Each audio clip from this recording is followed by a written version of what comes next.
Okay, അപ്പോൾ one more time youth for missions ഇന്ത്യയുടെ Saturday morning Bible സ്റ്റഡിയിലേക്ക് എല്ലാവരെയും, പ്രത്യേകിച്ച് സൂമിൽ പുതുതായി ജോയിൻ ചെയ്തവരെ എല്ലാം ഒരു പ്രാവശ്യം കൂടെ ഞാൻ സ്വാഗതം ചെയ്യുന്നു. There are many people who bin part of this consistently. ഇപ്പം നമ്മൾ തുടങ്ങിയിട്ട് ഇപ്പോൾ ഓൾമോസ്റ്റ് 5 വർഷമായി. എനിക്ക് ഏറ്റവും വലിയ സന്തോഷം 5 വർഷം മുമ്പ് ഉണ്ടായിരുന്നവർ തന്നെ ഇപ്പോഴും ഉണ്ടെന്നുള്ളത് സന്തോഷമാണ്. പ്രത്യേകിച്ച് അനേകര് ഞങ്ങളുടെ ഏറ്റവും അടുത്ത സുഹൃത്തുക്കളുമായി മാറി. അതാണ് ഏറ്റവും വലിയ സന്തോഷം. അതിനായിട്ട് കർത്താവിനെ സ്തുതിക്കുന്നു. അനേകർ സുഹൃത്തുക്കൾ മാത്രമല്ല, നമ്മുടെ വേലയിൽ കോ ലേബറേഴ്സും ആയിരിക്കുന്നു. വളരെ വളരെ സന്തോഷം. കർത്താവ് നമ്മളെ നടത്തിയ വിധങ്ങൾ ഒക്കെ ഓർക്കുമ്പോൾ ഒരുപാട് സന്തോഷം. ഈ ദൈവവചനം നമ്മെ എഡിഫൈ ചെയ്യുന്നത് പോലെ വേറെ ഒന്നും ചെയ്യത്തില്ല. മനസ്സിലായോ? ദൈവത്തിന്റെ വചനമാണ് നമ്മളെ എഡിഫൈ ചെയ്യുന്നത്, നമ്മളെ യൂണിഫൈ ചെയ്യുന്നത്, നമുക്ക് ഉദ്ദേശം തരുന്നത്, പേർപ്പസ് തരുന്നത് എല്ലാം ദൈവത്തിന്റെ വചനമാണ്. അതിൽ ദൈവം നമുക്ക് തന്നിരിക്കുന്ന ഐക്യതയ്ക്കായി സ്തോത്രം. ഇതുവരെ കർത്താവ് നിർത്തിയല്ലോ, അതിനായിട്ട് കർത്താവിനെ സ്തോത്രം ചെയ്യുന്നു. ഓൾറൈറ്റ്, മത്തായിയുടെ സുവിശേഷം. എന്തുകൊണ്ട് മത്തായിയുടെ സുവിശേഷം തിരഞ്ഞെടുത്തു എന്നുള്ള ചോദ്യം നിങ്ങൾക്ക് പലർക്കും കാണാൻ സാധ്യതയുണ്ട്. യോഹന്നാന്റെ സുവിശേഷം എടുക്കാനായിരുന്നു ചൊവ്വാഴ്ച വരെ ഞാൻ തീരുമാനിച്ചത്. ബുധനാഴ്ചയാണ് മാറ്റിയത്. അതെന്താണ് അതിൻ്റെ കാരണം? അതിൻ്റെ കാരണം മറ്റൊന്നുമല്ല. യോഹന്നാന്റെ സുവിശേഷം ഞാൻ ഒരുപാട് സ്നേഹിക്കുന്ന സുവിശേഷമാണെങ്കിലും മത്തായിയുടെ സുവിശേഷത്തിലാണ് യേശു ക്രിസ്തുവിൻ്റെ വാക്കുകൾ ഒരുപാട്, many of his sayings are there in the book of Matthew. അത് യോഹന്നാന്റെ സുവിശേഷത്തിലില്ല. മനസ്സിലായോ? അപ്പോൾ അത് ഇവിടെ ഉള്ളത് കൊണ്ട് പത്രോസിനോട്, ഈ ശിഷ്യന്മാരോട് എല്ലാം കൂടെ കർത്താവ് പറഞ്ഞു, എല്ലാവരും എന്നെ വിട്ടുപോയി, നിങ്ങളും പോകുന്നില്ലേ എന്ന് ചോദിച്ചു. അപ്പോൾ അവരുടെ മറുപടി എന്നാ? കർത്താവ്, ഞങ്ങൾ എങ്ങോട്ട് പോകാനാ? ജീവമൊഴികൾ നിന്റെ പക്കലല്ലോ. അപ്പോൾ ജീവമൊഴികൾ ഇതിനകത്ത് കൂടുതൽ ഉള്ളത് കൊണ്ട് ഞാൻ ഓർത്ത് മത്തായിയുടെ സുവിശേഷം എടുക്കാം എന്നുള്ളതാണ് അതിൻ്റെ കാരണം. ഇതിൻ്റെ ഒറ്റ തീമാണ്, രാജാവ് വന്നിരിക്കുന്നു. The king has arrived. അതാണ് നമ്മുടെ തീം. അപ്പോൾ സുവിശേഷങ്ങളിലൂടെ കടന്നു പോകുമ്പോൾ always remember it's a narrative, അല്ലേ? ഒരു സ്റ്റോറി, നടന്ന സംഭവം ഇങ്ങനെ എഴുതിയിരിക്കുന്നു, നമ്മൾ അതിലൂടെ പോകുന്നു. അതുകൊണ്ട് നമ്മൾ എബ്രായ ലേഖനം പഠിച്ചതുപോലെ, യാക്കോബിന്റെ ലേഖനം പഠിച്ചതുപോലെ, എഫേസ് ലേഖനം പഠിച്ചതുപോലെ വലിയ ആഴമേറിയ സത്യങ്ങളൊക്കെ ഉണ്ടോ എന്ന് ചോദിച്ചു കഴിഞ്ഞാൽ ഇല്ല. എന്നാൽ ക്രിസ്തുവിനെ സ്നേഹിക്കാൻ ആഗ്രഹിക്കുന്നവർ, people who want to love Jesus more, യേശുവിനെ കുറിച്ച് ഉള്ള ഒരു നല്ല നറേറ്റീവാണ്. ഒരു പണ്ടൊരു പാട്ടുണ്ടായിരുന്നു, പണ്ടല്ല ഇപ്പോഴും ഉണ്ട്, നമ്മൾ പാടുന്നുണ്ട്, sing it over again to me. ഒന്നുകൂടെ നിങ്ങൾ ആവർത്തിച്ച് പറയണം, വണ്ടർഫുൾ വേർഡ്സ് ഓഫ് ലവ് എന്ന് പറഞ്ഞാൽ യേശു ക്രിസ്തുവിനെ കുറിച്ചുള്ളത് എന്നോടൊന്ന് ആവർത്തിച്ച് പറഞ്ഞ്. അപ്പോൾ ക്രിസ്തുവിനെ അറിയാൻ നല്ലൊരു പുസ്തകമാണ് മത്തായി. നമ്മൾ ആളുകളെ അറിയുന്നതനുസരിച്ചാണ് നമ്മൾ അവരെ സ്നേഹിക്കുന്നത്, അല്ലേ? The more we know them, the more we love them, depending on who they are. അവരത്ര സ്നേഹിക്കാൻ കൊള്ളാവുന്നവരല്ലെങ്കിൽ നമ്മളൊന്ന് അകലം പാലിക്കും. പക്ഷെ യേശുക്രിസ്തുവിനെ നാം അറിയും തോറും നാം അവനെ കൂടുതൽ സ്നേഹിക്കും. അതുകൊണ്ട് പിന്നെ ഞാൻ ഒന്നുകൂടെ എപ്പോഴും ഞാൻ പറയുന്ന പോലെ ഈ 2 കാര്യങ്ങൾ ഒന്നുകൂടെ ആവർത്തിക്കുകയാണ്. കാരണം ഒരുപാട് പേര് എന്നെ വാട്സാപ്പ് ചെയ്യും. പലപ്പോഴും എനിക്ക് വാട്സാപ്പിന് മറുപടി പറയാൻ സാധിക്കുന്നില്ല. നിങ്ങൾ എന്നോട് ക്ഷമിക്കണം. ഞാൻ ഇന്നലെ നോക്കിയപ്പോൾ 1456 മെസ്സേജസാണ് ഞാൻ കണ്ടത്. അതുകൊണ്ട് അതുകൊണ്ട് നിങ്ങൾ ക്ഷമിക്കണം. Don't think that I'm neglecting or avoiding. നിങ്ങൾ ക്ഷമിക്കണം, മനസ്സിലാക്കണം. All the links are on the link tree. അപ്പോൾ ലിങ്ക് ട്രീ ചെറിയ ഇട്ട് കഴിഞ്ഞാൽ എല്ലാ അടുക്കിനും അവിടെ ഉണ്ട്. യൂട്യൂബിൻ്റെ ഡിസ്ക്രിപ്ഷനിലും ഉണ്ട്. You can look at all the books we have done so far. അതുകൊണ്ട് എല്ലാം അവിടെ ഉണ്ട്. എങ്ങും നിങ്ങൾക്ക് മിസ്സായി പോകത്തില്ല എന്നുള്ളത് പറയട്ടെ. ഒരു കാര്യം കൂടെ ഞാൻ പറയാൻ ആഗ്രഹിക്കുന്നു. കഴിഞ്ഞ പ്രാവശ്യം നമ്മൾ ഹഗായി തുടങ്ങിയപ്പോഴും ഞാൻ പറഞ്ഞു, ഫാമിലി ഫോർ എ ഫാമിലി. നമ്മുടെ ഇപ്പോൾ to stand behind one missionary family എന്ന് പറയുന്ന ഒരു പ്രോജക്റ്റ് ഞാൻ പേഴ്സണലി എടുത്തിരിക്കുകയാണ്. ഈ വർഷം I'm hoping that we will be able to stand behind 100 families. ഇപ്പം നമ്മൾ ഓൾമോസ്റ്റ് ഈ 6 months we are hitting the 50 mark. അപ്പോൾ ദൈവം അത് വളരെ അതിശയകരമായി നിങ്ങളിൽ പലരും have been very generous. So praise God and thank you for that. And like I always say, ഞങ്ങളും ഇതിൻ്റെ ഭാഗമാണ്. We also do the same support that you all are doing. So keep this in mind. Please share it with your friends. ആരെങ്കിലും ഒക്കെ ഉണ്ടെങ്കിൽ അവരോട് പറയണം, നമ്മുടെ മിഷണറിമാരുടെ പുറകിൽ നിൽക്കേണ്ടത് നമ്മുടെ കടമയാണ്, വേറെ ആരുടെയും കടമയല്ല. They have paid a huge price. They have left their homes. അവരവിടെ പോയിരിക്കുന്നത് കൊണ്ട് നിങ്ങൾ അവർക്ക് വേണ്ടി പ്രാർത്ഥിക്കണം. വളരെ കഠിനമായ സാഹചര്യമാണ് നമ്മുടെ രാജ്യത്ത് നടക്കുന്നത്, എങ്കിലും സഭ വളർന്നുകൊണ്ടിരിക്കുന്നു. ആർക്കെങ്കിലും ഇതിനെക്കുറിച്ച് കൂടുതൽ അറിയണമെങ്കിൽ സാറുടെ നമ്പറുണ്ട്, നിങ്ങളൊന്ന് മെസ്സേജ് ചെയ്താൽ മാത്രം മതി. ഓൾറൈറ്റ്, ഓക്കെ, നമുക്ക് നമ്മുടെ ടെക്സ്റ്റിലേക്ക് കടക്കാം. 400 years, മലാഖി പ്രവചനം നമ്മൾ ഒരുമിച്ച് പഠിച്ചു, അല്ലേ? മലാഖി കഴിഞ്ഞപ്പോൾ 400 years ഓഫ് സൈലൻസ്. അതിനുശേഷമാണ് സുവിശേഷങ്ങൾ വരുന്നത്. എന്തുകൊണ്ട് 400 years ഓഫ് സൈലൻസ്? പല കാരണങ്ങളുണ്ട്. എന്നാൽ in the context of this gospel ഞാനൊന്ന് പറയട്ടെ. ഇപ്പം ഞങ്ങളുടെ വീട് വളരെ നോയ്സി ഒരു എൻവയൺമെന്റ് ആണ്. ഭയങ്കര നോയ്സി എൻവയൺമെന്റ് ആണ്. ഇവിടെ എല്ലാവരും വളരെ നല്ല ശബ്ദത്തിലാണ് സംസാരിക്കുന്നത്. അതുകൊണ്ട് ഞങ്ങളുടെ ഗേറ്റ് എത്തേണ്ട മഞ്ഞാടി ജംഗ്ഷനിൽ എത്തുമ്പോഴേ ഞാൻ എൻ്റെ ഭാര്യയോട് പറയും, എല്ലാവർക്കും ഇവിടെ നടക്കുന്നതെല്ലാം കേൾക്കാം. ഭയങ്കര ലൗഡ് ആണ് വീട്ടിലെല്ലാവരും. അപ്പൊ എനിക്ക് എന്തെങ്കിലും കാര്യമായ സീരിയസ് ആയിട്ടുള്ള അനൗൺസ്മെന്റ് എനിക്ക് വീട്ടിൽ നടത്തണമെങ്കിൽ ഞാൻ എന്ന് പറഞ്ഞു കഴിയുമ്പോൾ ഒരു ടൈം ഓഫ് സൈലൻസ് ഞാൻ കൊണ്ടുവരും. എന്തിനാണെന്നറിയോ? ഇമ്പോർട്ടൻ്റ് അനൗൺസ്മെന്റ് നടത്താൻ. അപ്പം ഞാൻ കൂടുതൽ വെയിറ്റ് ചെയ്യുന്നുണ്ടെങ്കിൽ, കാരണം ഞാൻ എന്ന് വെച്ച് കഴിഞ്ഞാൽ ഉടനെ ഒന്നും എല്ലാവരും ഒന്നും മിണ്ടത്തില്ല. എസ്പെഷ്യലി രണ്ടാമത്തെ മൂന്നാമത്തെ ഒക്കെ പയ്യ ഇങ്ങനെ സൗണ്ടൊക്കെ ഉണ്ടാക്കിക്കൊണ്ടിരിക്കും. എന്നാൽ ഞാൻ അതിങ്ങനെ മിണ്ടാതെ കുറച്ച് നേരം നിന്നാൽ ഓട്ടോമാറ്റിക്കലി എല്ലാവരും അങ്ങ് സൈലന്റ് ആവും. എന്ന് പറഞ്ഞാൽ അപ്പൻ സൈലന്റ് ആയി, ഇനി വരാൻ പോകുന്നത് നമ്മൾ we better listen to it. അതുകൊണ്ട് എല്ലാവരും മിണ്ടാതിരിക്കണമെന്നുള്ളത് കുടുംബത്തിന് മനസ്സിലായി. എന്ന് പറഞ്ഞതുപോലെ ഏറ്റവും വലിയ ന്യൂസ് വരാൻ പോവുകയാണ്. The best news of all time, അല്ലേ? ഇത് വരാൻ പോവുകയാണ്. അപ്പൊ ദൈവം തീരുമാനിച്ച് ഇനി കുറച്ചു നേരം മിണ്ടാതിരിക്കും, എല്ലാവരും സ്റ്റേ സൈലന്റ്. ഓക്കെ. ആ 400 വർഷത്തിന് ശേഷമാണ് രാജാവ് വരുന്നത്. അതിനു മുമ്പ് every profit is talking about the king that is coming, അല്ലേ? അവർ പറയാ രാജാവ് വരുന്നു, മെശിഹ വരുന്നു, നിങ്ങൾ കാത്തു നിൽക്ക്. ഇങ്ങനെ പറഞ്ഞുകൊണ്ടിരിക്കുക. അവസാനം രാജാവ് വന്നിരിക്കുകയാണ്. മത്തായിയുടെ സുവിശേഷം നമ്മൾ നോക്കുമ്പോൾ Matthew is not the first gospel to be written. മർക്കോസ് ആണ് ആദ്യത്തെ സുവിശേഷം. എങ്കിലും മത്തായിയുടെ സുവിശേഷത്തിൽ എഴുതിയിരിക്കുന്ന ഡിസ്ക്രിപ്ഷൻസ് ആർ ബെറ്റർ. അതുകൊണ്ടാണ് ഞാൻ മത്തായിയുടെ സുവിശേഷം എടുത്തിരിക്കുന്നത്. അത് മാത്രമല്ല, ഒരു കാര്യം നിങ്ങൾ മനസ്സിലാക്കണം. 1700 വർഷം, 1700 years, the first church, the initial church for 1700 years used the book of Matthew as their training program. ഒരാൾ ക്രിസ്തുവിലേക്ക് വന്നാൽ ഈ മത്തായിയുടെ സുവിശേഷമാണ് ഏറ്റവും കൂടുതൽ അവർ വായിച്ചിരിക്കുന്നത്. ഇപ്പം നിങ്ങളോട് ഞാൻ ചോദിക്കുക, ഈ ലോകത്തിൽ ഏറ്റവും കൂടുതൽ വായിക്കപ്പെട്ട പുസ്തകം ഏതാന്ന് പറഞ്ഞാൽ നിങ്ങൾ പറയും വിശുദ്ധ വേദ പുസ്തകം. ഇതുപോലെ വായിച്ചിട്ടുള്ള പുസ്തകം വേറെ ഇല്ല, അല്ലേ? ഈ പുസ്തകത്തിൽ ഏറ്റവും കൂടുതൽ വായിച്ചിട്ടുള്ള പുസ്തകം മത്തായിയുടെ സുവിശേഷമാണ്. The book that has been read the most, the document that has been read the most in the Bible and historically is the book of Matthew. അത് മത്തായിയുടെ സുവിശേഷമാണ്. അതുകൊണ്ട് ഒരുമിച്ച് പഠിക്കാൻ ആഗ്രഹിക്കുന്നു. പിന്നെ ഈ 4 സുവിശേഷങ്ങൾ, അതുകൊണ്ട് ഇപ്പം ഞാനൊരു സുവിശേഷം പഠിപ്പിക്കുന്നത് കൊണ്ട് ഇനി കുറച്ച് നേരത്തേക്ക് വേറെ സുവിശേഷങ്ങളൊന്നും പഠിപ്പിക്കത്തില്ല. അതിന്റെ കാരണം തന്നെ എല്ലാം ഒരേ സ്റ്റോറിയുടെ പല ഭാഗങ്ങളാണ്. ഇപ്പോൾ ഞാൻ ഈ ഒരു സാധനം നിങ്ങളെ കാണിക്കുമ്പോൾ നിങ്ങൾ അവിടെ നിന്ന് നോക്കുമ്പോൾ നിങ്ങൾ പറയും ദിസ് ഇസ് എ ലൈൻ, അല്ലേ? ഇതൊരു ലൈനാന്ന് പറയും. ഞാൻ ഇങ്ങനെ കാണിച്ചു കഴിയുമ്പോൾ നിങ്ങൾ പറയും ഇതൊരു റെക്റ്റാങ്കിൾ ആണെന്ന് പറയും, അല്ലേ? ഞാൻ അതിൻ്റെ തിരിച്ച് കാണിക്കുമ്പോൾ പറയും ഇതൊരു റിമോട്ടാന്ന് നിങ്ങൾ പറയും. It all depends on the view point. Where are you looking at it from? The vantage point എന്ന് പറയും. ഇത് എവിടെ നിന്ന് നോക്കുന്നു എന്നുള്ളതാ, അതാണ് ഇമ്പോർട്ടൻറ്റ്. ഈ 4 സുവിശേഷങ്ങളും പല ആംഗിളിലൂടെയാണ് വരുന്നത്.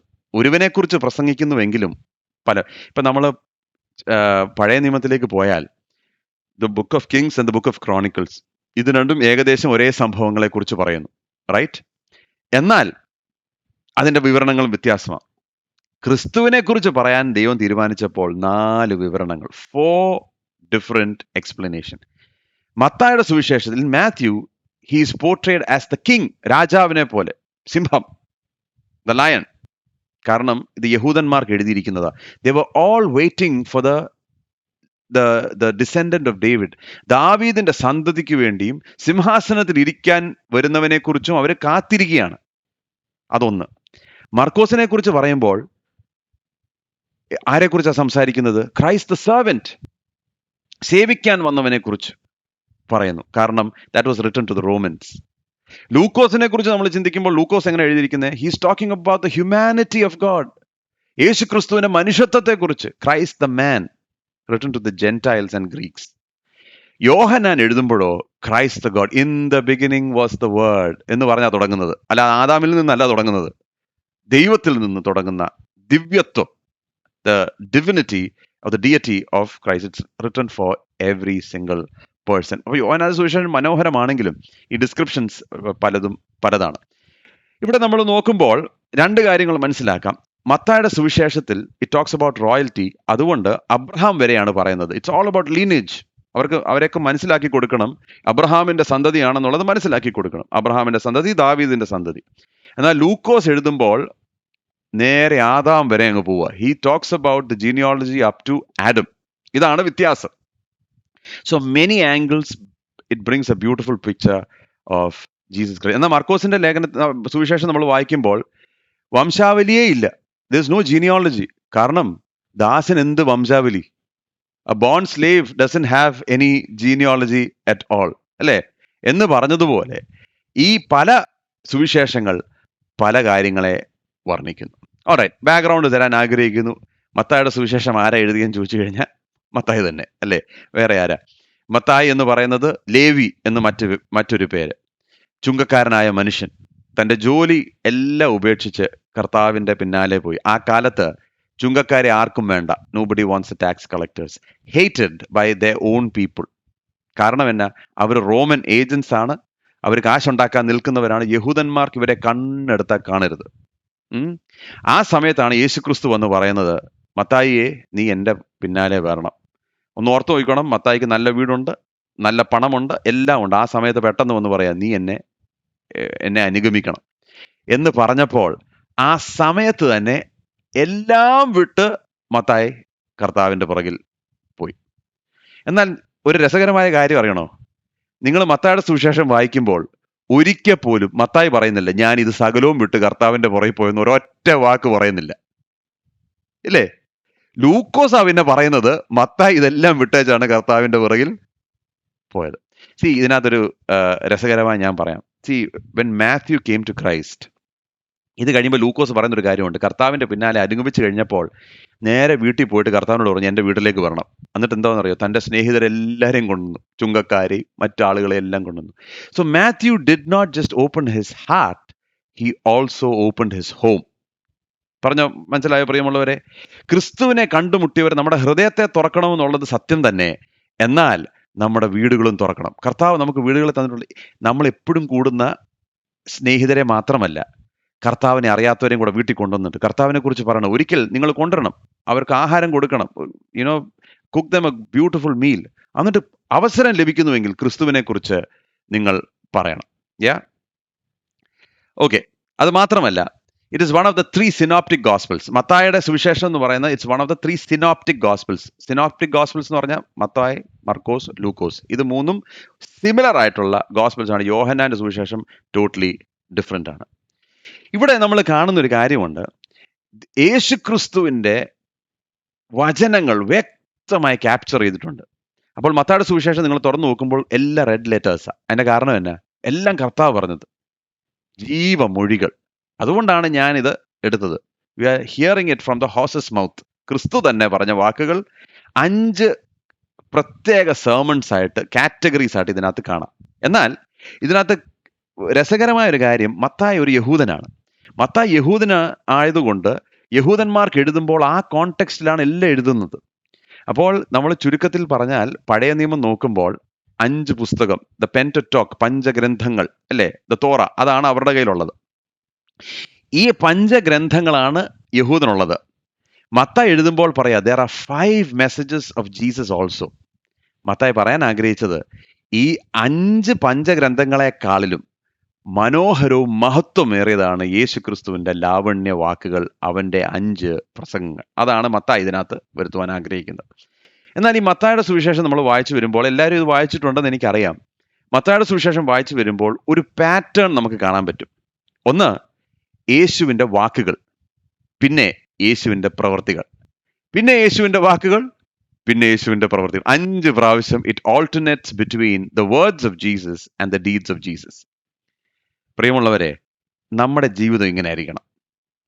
First we preach, then we live, then we live, then we preach. നമ്മുടെ ജീവിതത്തിന്റെ മോഡൽ. പ്രസംഗിക്കാതിരിക്കരുത്, സുവിശേഷം പ്രസംഗിക്കണം, ധൈര്യമായി പ്രസംഗിക്കണം. പ്രസംഗിക്കപ്പെട്ടില്ലെങ്കിൽ അവരെങ്ങനെ കേൾക്കും? കേട്ടില്ലെങ്കിൽ അവരെങ്ങനെ വിശ്വസിക്കും? Because faith comes from hearing. You have to preach, but as you preach let your deeds reflect the gospel. പ്രസംഗിക്കണം, നമ്മുടെ ജീവിതം അതിനെ അനുകരിക്കണം. ഓൾറൈറ്റ്, അതാണ് ബാക്ക്ഗ്രൗണ്ട്. എന്താണ് ഈ വിഷയം? വിഷയം 1, യേശു രാജാവ്. അല്ലേ? അപ്പോൾ പഴയ നിയമത്തിൽ ഭയങ്കര ബിൽഡപ്പ്, ഡ്രം റോൾ ഇങ്ങനെ ഇടിച്ചിടിച്ച് ഇങ്ങനെ നിൽക്കുക. എത്ര വർഷങ്ങളായിട്ട് രാജാവ് വരുന്നു, മശിഹ വരുന്നു, ക്രിസ്തു വരുന്നു, ഇങ്ങനെ പറഞ്ഞ് ദൈവം തന്നെ സങ്കീർത്തനത്തിൽ പറയാണ്, ഞാൻ എൻ്റെ രാജാവിനെ സിയോനിൽ വാഴിച്ചിരിക്കുന്നു എന്നൊക്കെ പറഞ്ഞ് ഇങ്ങനെ മനോഹരമായ ബിൽഡപ്പ്, ഇങ്ങനെ നാളുകൾ അവസാനം സമയമെത്തിയപ്പോൾ രാജാവിനെ കുറിച്ച് പറയുന്നു. 3 ഘടകങ്ങളായിട്ട് നമുക്ക് മാത്യൂസ് ഗോസ്പലിനെ കാണാൻ സാധിക്കും. 3 സെക്ഷൻസ്. ഒന്ന്, ദ കിങ് ഹൂസ് റിവീൽഡ്, രാജാവിനെ വെളിപ്പെടുത്തുന്നു. 1. 2, ദ കിങ് ഹൂസ് റിജക്റ്റഡ്, രാജാവിനെ തിരസ്കരിക്കുന്നു. അതാണ് അവന്റെ ക്രൂശ് മരണം. 3, the king who will return, വീണ്ടും വരുന്നവനായ രാജാവ്. ഇതെല്ലാം രാജാവിന്റെ കാര്യങ്ങളാണ്. രാജാവിനെ വെളിപ്പെടുത്തുന്നു, വെളിപ്പെട്ട രാജാവിനെ അവർ തിരസ്കരിക്കുന്നു, തിരസ്കരിക്കപ്പെട്ട രാജാവ് വീണ്ടും വരുന്നു. ഇതാണ് മത്തായിയുടെ സുവിശേഷത്തിന്റെ ഒരു ചെറിയ outline. It's all about the king, all about the king. ഒരു ഔട്ട്ലൈൻ ഞാൻ തരാൻ ആഗ്രഹിക്കുന്നു. കാരണം എല്ലാം വ്യത്യസ്തമായ ഭാഗങ്ങളായോണ്ട് ഒരു ഔട്ട്ലൈൻ തരാൻ ആഗ്രഹിക്കുന്നു. 1 മുതൽ 4 വരെ it is the preparation of the king, രാജാവിന്റെ പ്രിപ്പറേഷൻ, അതായത് യേശുക്രിസ്തുവിന്റെ ജനനം. അതാണ് നമ്മൾ ക്രിസ്മസ് സമയത്ത് ഏറ്റവും കൂടുതൽ വായിക്കുന്ന വേദഭാഗം. പിന്നെ വരുന്ന സെർമൺ ഓൺ ദ മൗണ്ട്. എന്തുകൊണ്ടാണ് മത്തായിയുടെ സുവിശേഷം ഞാൻ തിരഞ്ഞെടുത്തത്? ഈ ഗിരിപ്രഭാഷണം നമ്മൾ ഒന്നിച്ച് പഠിക്കണം. അതിനുവേണ്ടിയാണ് ഞാൻ മത്തായിയുടെ സുവിശേഷം എടുത്തത് കേട്ടോ, മറ്റൊന്നുമല്ല. We want to study the sermon on the mount in detail. അത് വളരെ വളരെ ഇമ്പോർട്ടൻ്റ് ആണ്. ഈ കാലഘട്ടത്തിൽ നമുക്ക് ഒരുപാട് അങ്ങനത്തെ മനോഭാവങ്ങൾ നമ്മുടെ ജീവിതത്തിൽ ഉണ്ടാകണം, എനിക്കുണ്ടാകണം. അതുകൊണ്ട് ഇത് ഒരുമിച്ച് നമ്മൾ എടുക്കാൻ പോകും. പിന്നെ യേശു കർത്താവ് ചെയ്ത പല കാര്യങ്ങളും, അവൻ്റെ അതിശയ പ്രവൃത്തികളും, 8 മുതൽ 10 വരെ, ചാപ്റ്റേഴ്സ് 8 to 10. പിന്നെന്താ സംഭവിക്കുന്നത്? ഓപ്പോസിഷൻ. രാജാവ് വന്നു, പക്ഷെങ്കിൽ ആർക്കും രാജാവിനെ അംഗീകരിക്കാൻ സാധിക്കുന്നില്ല. 11 to 13. പിന്നെ ഈ കിങ്ഡത്തെക്കുറിച്ചുള്ള പാരബിൾസ്, അല്ലേ? ഒരുപാട് ഉപമകൾ നമ്മൾ കാണുന്നു, മനോഹരമായ ഉപമകൾ. ഇതെല്ലാം ഓരോ പ്രസംഗങ്ങളാണ്. അതിനുശേഷം the teachings and revelations of the Messiah, മശിഹയെക്കുറിച്ചുള്ള വെളിപ്പാടുകൾ, ചാപ്റ്റേഴ്സ് 14 to 20. അങ്ങനെ കഴിഞ്ഞിട്ട് 21 to 25 ആണ് പാഷൻ വീക്ക്. ഇതാണ് നമ്മൾ പാഷൻ വീക്കിൽ മെഡിറ്റേറ്റ് ചെയ്യുന്ന ഭാഗങ്ങൾ, വളരെ മനോഹരമായ ഭാഗങ്ങൾ. 26 മുതൽ 28 വരെ യേശുക്രിസ്തുവിന്റെ ക്രൂശീകരണം, അവന്റെ മരണം, അവന്റെ ഉയർത്തെഴുന്നേൽപ്പ്. ഇതാണ് നമ്മുടെ outline. Okay, it's a very very interesting outline. ഒരുപാട് കാര്യങ്ങളുണ്ട്. പിന്നെ ഞാൻ മുമ്പ് പറഞ്ഞ പോലെ ഇറ്റ്സ് എ നാരറ്റീവ്. ഇതിനകത്ത് it's not about diving deep per se. ഇതിനകത്ത് പേഴ്സണൽ ആപ്ലിക്കേഷൻ, കർത്താവിനെ കൂടുതൽ അറിയുക, അവൻ്റെ വചനങ്ങൾ കൂടുതൽ മനസ്സിലാക്കുക. അതാണ് ഇതിൻ്റെ ഔട്ട്ലൈൻ. ഓക്കെ, മത്തായിയുടെ സുവിശേഷം 1 മുതൽ 17 വരെ ഞാൻ വായിക്കാൻ പോവുക. ഒന്നാമത്, എനിക്ക് മലയാളം വായിക്കുമ്പോൾ ബുദ്ധിമുട്ടുണ്ട്. ഈ പേരുകളെല്ലാം കൂടെ ഞാൻ വായിച്ചു കഴിഞ്ഞാൽ എൻ്റെ നാക്ക് കുഴഞ്ഞ് ഞാനിവിടെ വീഴും. ഓക്കെ, അതുകൊണ്ട് ഞാൻ എന്താ ചെയ്യാൻ പോകുന്നതെന്ന് വെച്ചാൽ, ഈ ഭാഗം നിങ്ങൾ വായിക്കുന്നു എന്ന് ഞാൻ വായിച്ചു, നിങ്ങൾ പിന്നെ വായിച്ചിട്ട് വന്നിട്ടുണ്ടെന്ന് ഞാൻ വിശ്വസിക്കുന്നു. എന്നാൽ 2-3 വാക്കുകൾ മാത്രം ഞാൻ വായിക്കാം കേട്ടോ. 1, അബ്രഹാമിന്റെ പുത്രനായ ദാവീദിന്റെ പുത്രനായ യേശു ക്രിസ്തുവിന്റെ വംശാവലി. Okay, the son of David, the son of Abraham. വംശാവലിയെ കുറിച്ച് പറയാണ്. വളരെ വ്യക്തമായി മുന്നോട്ട് പോകുന്ന വംശാവലി. അവസാനം 17 ഇങ്ങനെ പറയുന്നു, ഇങ്ങനെ തലമുറകളാകെ അബ്രഹാം മുതൽ ദാവീദ് വരെ 14, ദാവീദ് മുതൽ ബാബേൽ പ്രവാസത്തോളം 14, ബാബേൽ പ്രവാസം മുതൽ ക്രിസ്തുവിനോളം 14 ആകുന്നു. There were 14 generations from Abraham to David, from David to the Babylonian captivity 14 generations, and then from the Babylonian captivity to Jesus another 14 generations. അങ്ങനെ 14 തലമുറകളുടെ ഒരു വംശാവലിയാണ് മത്തായി ഇവിടെ പറയുന്നത്. അപ്പം നിങ്ങളെല്ലാം എന്നോട് ചോദിക്കും, എന്താ ഈ 14 എന്ന് പറയുന്നത്, അല്ലേ? നിങ്ങൾ ചോദിക്കും. അതിനൊരൊറ്റ ഉത്തരമേ ഉള്ളൂ. മത്തായി ഒരു കണക്കനായിരുന്നു. ഇപ്പോൾ ഉദാഹരണം ഞാൻ പറയാം. നമ്മുടെ ചർച്ചിലെ ട്രസ്റ്റീസ് ആരാ ചർച്ചിലെ ട്രസ്റ്റീസ്? യൂഷ്വലി CA കാരനായിരിക്കും, അല്ലെങ്കിൽ ഇങ്ങനെയുള്ള പണം ഇടപാടുകളായിട്ട് ബന്ധം. അപ്പോൾ ഈ മത്തായെ സംബന്ധിച്ചുള്ള എല്ലാം കണക്കാണ്. പുള്ളിക്ക് എന്ത് പറഞ്ഞാലും കണക്കാണ്. കണക്കിൻ്റെ ആളാണ് പുള്ളി. അപ്പോൾ പുള്ളി എല്ലാം കണക്കിനനുസരിച്ച്, അതുകൊണ്ടാണ് ഇത്രയും വ്യക്തമായ ഒരു ഡീറ്റെയിൽഡ് റിപ്പോർട്ട് നമുക്ക് കിട്ടിയത്. വേറെ ആരെങ്കിലും കൊണ്ട് ഇത് കണക്ക് എഴുതാൻ പോയിരുന്നെങ്കിൽ ഇത് കിട്ടത്തില്ല. പക്ഷെ എന്തുവാണ് 14? ഞാനൊരു സിമ്പിൾ ഇതിനകത്തൊരു ലോജിക്ക് പറയാം. ദാവീദിന്റെ സന്തതിയാണെന്ന് പ്രൂവ് ചെയ്യാന്നുള്ളതാണല്ലോ മത്തായിയുടെ ഏറ്റവും വലിയ ആ, ഉദ്ദേശം. നിങ്ങൾ വെളിപ്പാട് പുസ്തകം എൻ്റെ കൂടെ പഠിച്ചപ്പോൾ 666 എന്ന് പറയുന്ന നമ്പറിന്റെ അർത്ഥം എന്താണെന്നുള്ളത് ഞാൻ അതിനകത്ത് പറഞ്ഞിട്ടുണ്ട്. ഉം. എന്താണ് അതിന്റെ അർത്ഥം? അപ്പൊ ചിലർ പറയും ഇതാണ് അതാണെന്നൊക്കെ പറയും. പക്ഷെ എന്താണ് അതിന്റെ റിയൽ നമ്പർ? അത് നമ്പറിംഗ് സിസ്റ്റം ഉണ്ട്.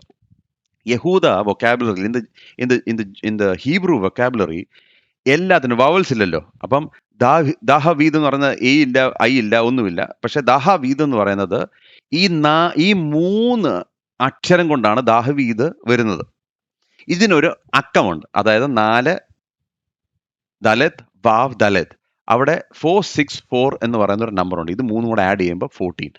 അതുകൊണ്ട് കണക്കനായ മത്തായി 14 തലമുറകളുടെ ഒരു നമ്പറിംഗ് സിസ്റ്റം ഇട്ടു എന്ന് മാത്രമേ ഉള്ളൂ. ഇതിനകത്ത് വേറെ ഒന്നുമില്ല. Sun of David, son of Abraham. അപ്പൊ എബ്രായ ഭാഷയിൽ ബെൻ ദഹവീദ്, ബെൻ അബ്രാഹിം അങ്ങനെ വരുന്നുള്ളൂ. ബെൻ ദാവീദ്, ബെൻ അബ്രാഹിം. അപ്പൊ the son of David, the son of Abraham. അതാണ് പുള്ളി പറഞ്ഞു വരുന്നത്. അപ്പോൾ ഈ മലയാളത്തിൽ ഈ പേരുകളെല്ലാം ശരിക്കും വായിക്കാൻ പറ്റാത്തത് കൊണ്ട് ഞാൻ ഇംഗ്ലീഷിൽ ആ പേരുകളെല്ലാം ഇവിടെ 14ന്റെ കാറ്റഗറിയിൽ ഇട്ടിരിക്കുകയാണ്. എല്ലാം കൂടെ നമ്മൾ പോകുന്നില്ല. അബ്രഹാം മുതൽ ദാവീദ് വരെ.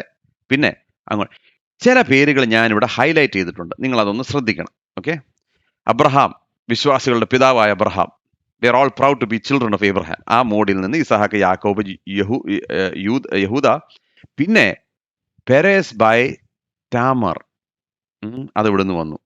വായിച്ചു മുന്നോ സൽമോനെ കുറിച്ച് വായിക്കുന്നു. പിന്നെ ബോആസ് ബൈ റേഹബ്, റാഹാബ് എന്ന വേശ്യ സ്ത്രീ. പിന്നെ ഓബേദ് ബൈ റൂത്ത്, മൊവാബ്യയായ റൂത്ത്. പിന്നെ അത് കഴിയുമ്പോൾ Solomon by the wife of ഊര്യാവിന്റെ ഭാര്യയായ ബത്ഷീബ. ഇങ്ങനെയുള്ള ചില പേരുകൾ വന്നിട്ട് ദാണ്ട് അവസാനം കണ്ടോ, Jeconiah at the time of deportation to Babylon. ഈ ജെക്കോന്യാവിന്റെ കാര്യം ഞാൻ കഴിഞ്ഞ പ്രാവശ്യം ഹഗായി പഠിപ്പിച്ചപ്പോൾ ഞാൻ പഠിപ്പിച്ചായിരുന്നു. നിങ്ങൾ ഓർക്കുന്നുണ്ടോ എന്ന് എനിക്ക് അറിഞ്ഞുകൂടാ. പക്ഷെങ്കിൽ ആരാണ് ഇദ്ദേഹം എന്നുള്ള കാര്യം ഞാൻ പറഞ്ഞു. ഇതിനെല്ലാം ഒരുപാട് പ്രസക്തിയുണ്ട്. ഒരുപാട് പ്രസക്തിയുണ്ട്. ഈ ഒരു ഒറ്റ സ്ലൈഡിൽ നമുക്ക് 2 മണിക്കൂർ ഒരുമിച്ച് ചർച്ച ചെയ്യാനുള്ള വിഷയങ്ങൾ ഇതിനകത്തുണ്ട്. പക്ഷെ അങ്ങനെ നമ്മൾ ചെയ്താൽ ഈ മത്തായുടെ ഇത്രയും ചാപ്റ്റേഴ്സ് നമുക്ക് ഒരിക്കലും പഠിച്ചു തീരാനൊക്കത്തില്ല. അതുകൊണ്ട് ഫ്യൂ തിങ്സ് മാത്രം, ചില കാര്യങ്ങൾ മാത്രം നിങ്ങളോട് പറഞ്ഞ് മുന്നോട്ട് പോകാൻ ആഗ്രഹിക്കുന്നു. അതിനകത്ത് മനസ്സിലാക്കേണ്ട കാര്യം, the king had A Messi genealogy. യേശുക്രിസ്തുവിന്റെ വംശാവലി എന്ന് പറയുന്നത് അട്ടർ മെസ്സാണ്. ഇപ്പം ഉദാഹരണം ഞാൻ പറയാം. ഞാൻ പല സ്ഥലങ്ങളിൽ ഞാൻ മീറ്റിങ്ങിന് പോകും കേട്ടോ. മീറ്റിങ്ങിനൊക്കെ പോകുമ്പോൾ പല യൗവനക്കാരെ കാണും. ഈ യൗവനക്കാരോട് ഞാൻ ഒരിക്കലും ഏത് വീട്ടിലെയാണെന്ന് ഞാൻ ചോദിക്കത്തില്ല. അതിന്റെ കാരണം ഞാൻ പറയാം. കുറച്ച് നാളുകൾക്ക് മുമ്പ് എൻ്റെ എക്സ്പീരിയൻസിൽ ഞാൻ പലപ്പോഴും ചില കുഞ്ഞുങ്ങളോട്, വളരെ ചില കുഞ്ഞുങ്ങളോട് സംസാരിക്കുമ്പോൾ they are not very proud of either their father or their mother or where they come from. അവരെവിടുന്ന് വരുന്നു എന്നുള്ളത് അവർക്ക് അത്ര, they are not very proud. They don't want to talk about it. ചിലർ എന്നോട് പറയും, അച്ഛാ ഞാൻ അമ്മയുടെ കൂടെ, അത്രേ പറയത്തുള്ളൂ. അത് കേൾക്കുമ്പോൾ ഓർത്തോണം വേറെ കാര്യങ്ങൾ ചോദിക്കരുത്. Don't ask any further because they are very very hurt and they are not proud of their genealogy. പറഞ്ഞ് മനസ്സിലായി? അപ്പോൾ നമ്മൾ കൂടുതൽ കാര്യങ്ങൾ ചോദിക്കരുത്. ചിലപ്പോൾ നമ്മുടെ മലയാളികൾ സ്നേഹം കൊണ്ട് നമ്മുടെ അറിവില്ലായ്മയല്ല കേട്ടോ. It's not out of any kind of viciousness. പക്ഷെ നമ്മുടെ ഒരു നേച്ചറാണ്. പിന്നെ അതിൻ്റെ അപ്പുറത്തോട് ചോദിച്ചു, പിന്നെ അതിൻ്റെ അപ്പുറം ചോദിച്ചു, അവരെ നമ്മൾ ഒരുപാട് ബുദ്ധിമുട്ടിക്കും. But some people are just not proud of where they come from. അല്ലേ?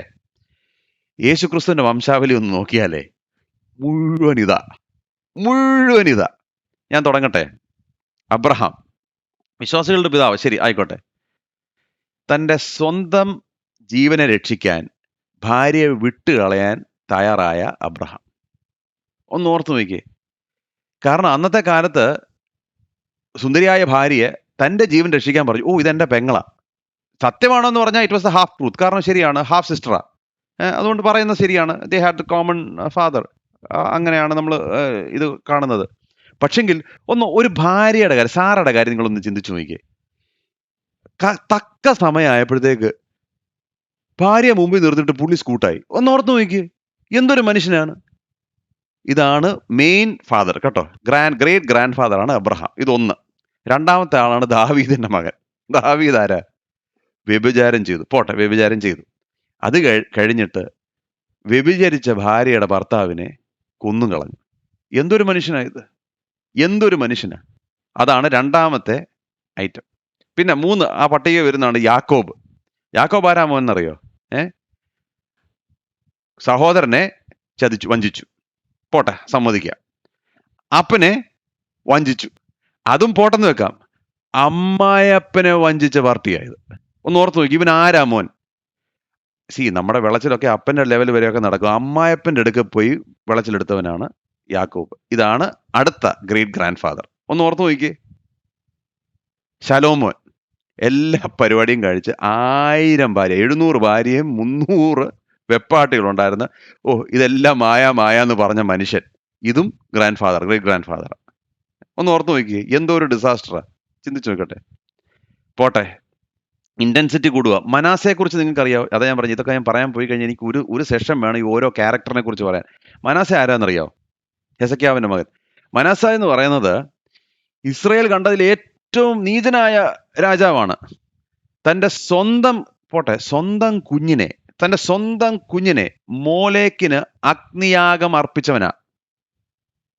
അറിയോ? സ്വന്തം കുഞ്ഞിനെ offered him as A sacrifice, fire sacrifice. ഒന്ന് ഓർത്തു നോക്കാവോ.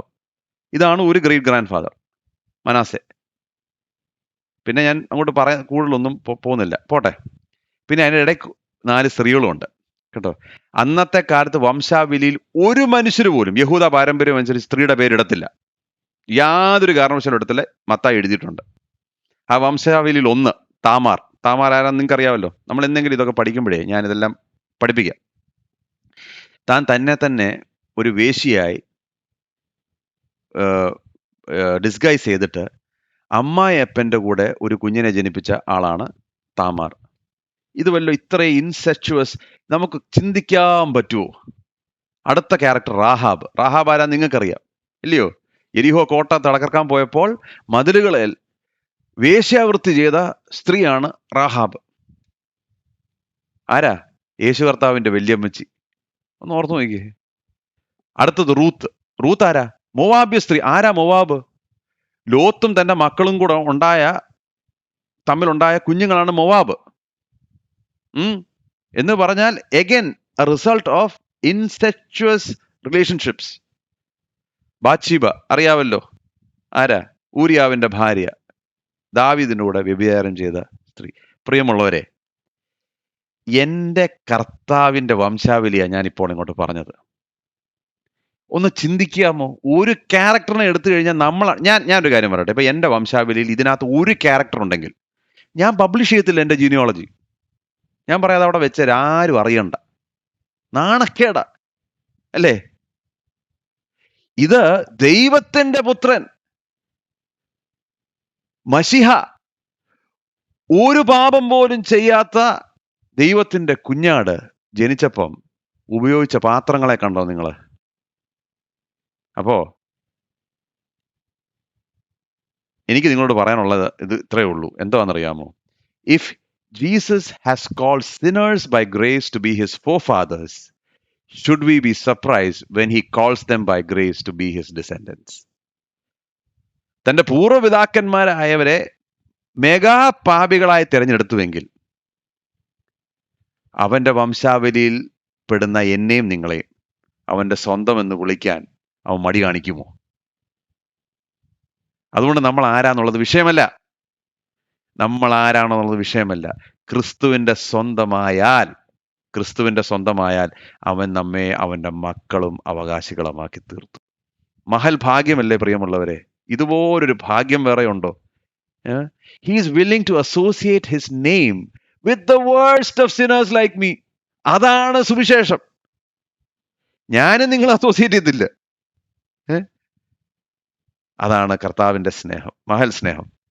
പിന്നെ ഇതിനകത്ത് മനസ്സിലാക്കേണ്ട ഒരു കാര്യം, Jesus did not allow his genealogy to affect his identity. His identity came from his heavenly father. മനസ്സിലായോ?